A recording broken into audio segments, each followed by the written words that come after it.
Assalamualaikum warahmatullahi wabarakatuh.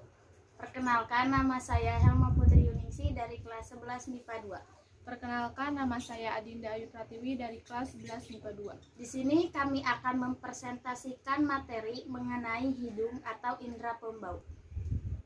Indera pembau, alat indera pembau, bagian penting dalam kehidupan yang berguna untuk membantu berbagai kegiatan sehari-hari. Sehingga jika salah satunya bermasalah juga bisa mengganggu aktivitas. Salah satu indera manusia yang sangat penting adalah indera pembau atau penciuman, yakni hidung, yang akan kami ulas secara lengkap dalam ulasan berikut. Yang pertama adalah pengertian indera pembau. Indera pembau yang lebih sering disebut dengan hidung merupakan penerima atau reseptor rangsangan yang berguna untuk mendeteksi dan merespon segala macam aroma atau bau yang berasal dari luar bagian tubuh. Indera pembau adalah indera yang sensitif sebab struktur selnya langsung berhubungan dengan sistem pernapasan serta saluran tenggorokannya yang terdiri dari lubang serta rongga hidung.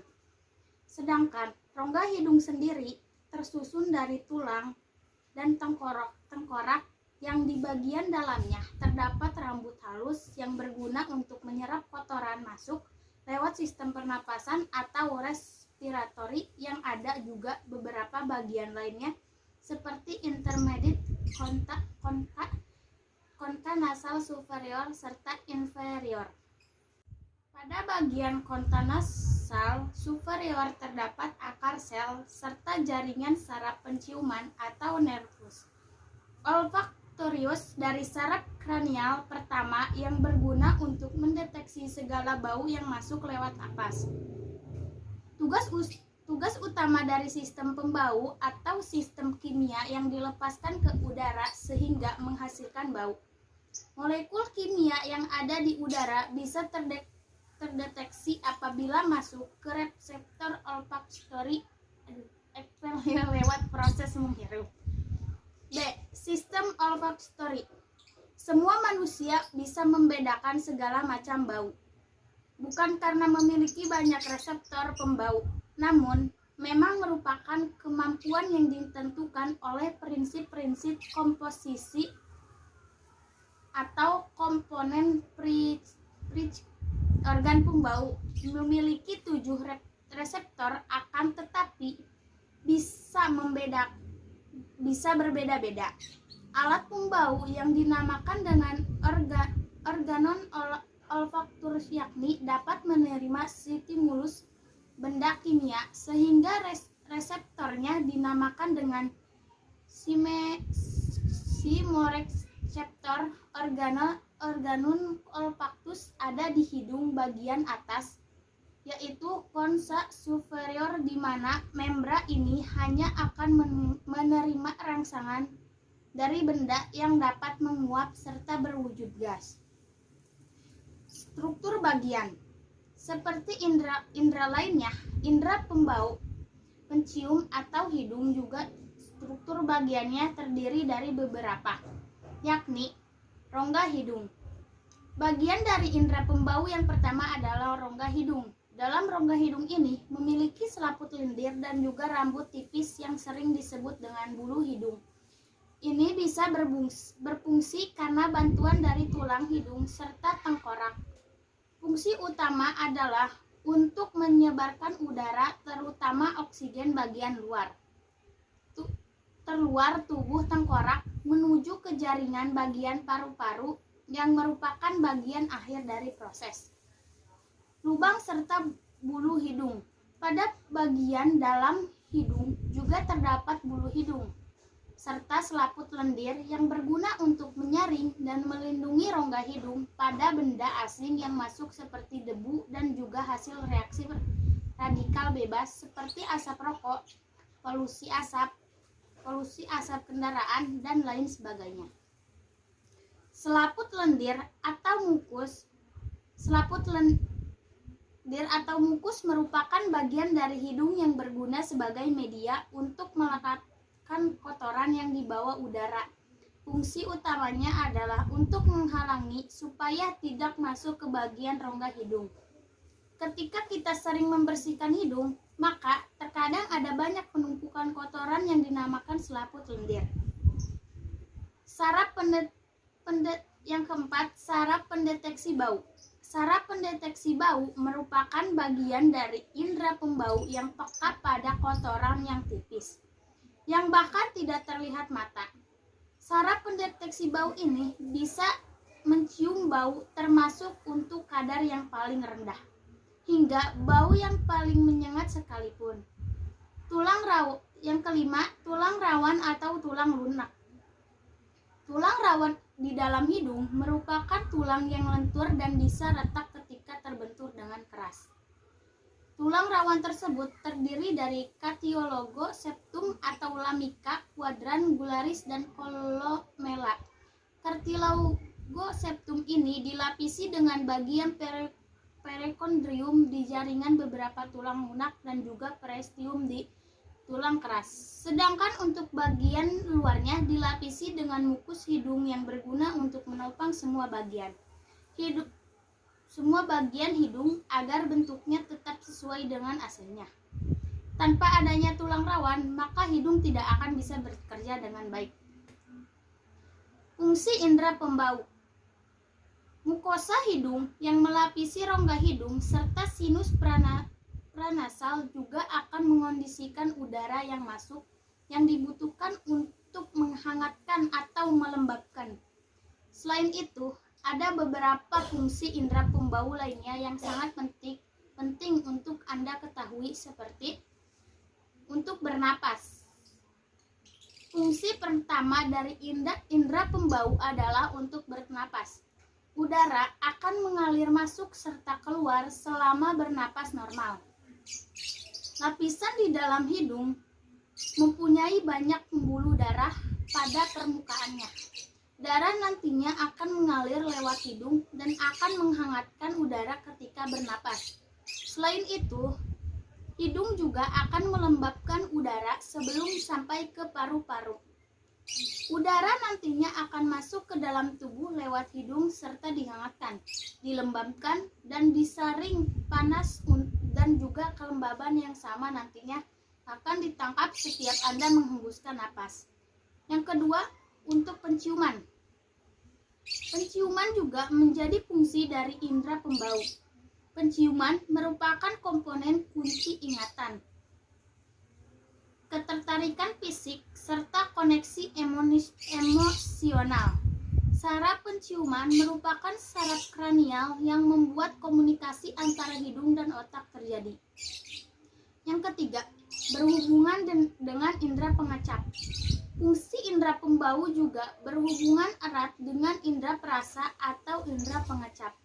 Meski indera pengecap terpisah dari penciuman, akan tetapi hidung mempunyai peran penting tentang bagaimana cara lidah bisa merasakan rasa.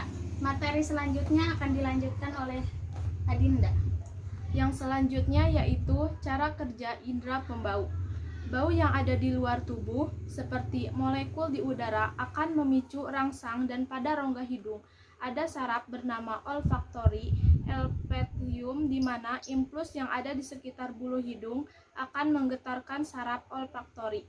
Nantinya, ujung saraf akan diteruskan ke saraf olfatori, yang akan segera diproses ketika diterima otak untuk mengidentifikasi bau tersebut.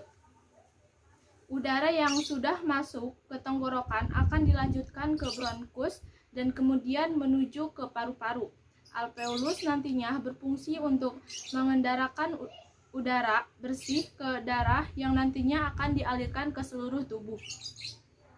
Kandungan udara yang berisi oksigen nantinya akan dialirkan ke seluruh tubuh untuk membantu proses pembakaran dan juga membentuk energi.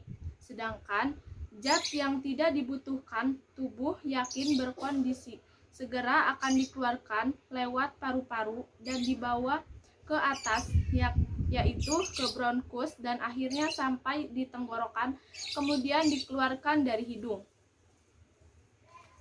Selanjutnya, gangguan pada indera pencium. Indra pencium memungkinkan kita untuk membedakan berbagai macam aroma atau bau.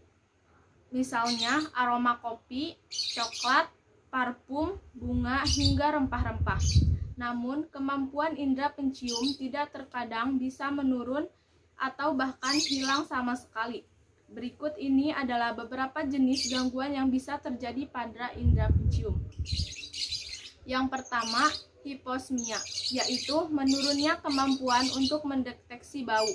Yang kedua, anosmia, yaitu kondisi ketika indra pencium kehilangan kemampuannya untuk mencium bau secara total. Yang ketiga, parsomia, yaitu kondisi saat indra pencium mengalami perubahan persepsi tentang bau. Misalnya, parfum yang berbau wangi bisa berubah menjadi sesuatu yang berbau busuk.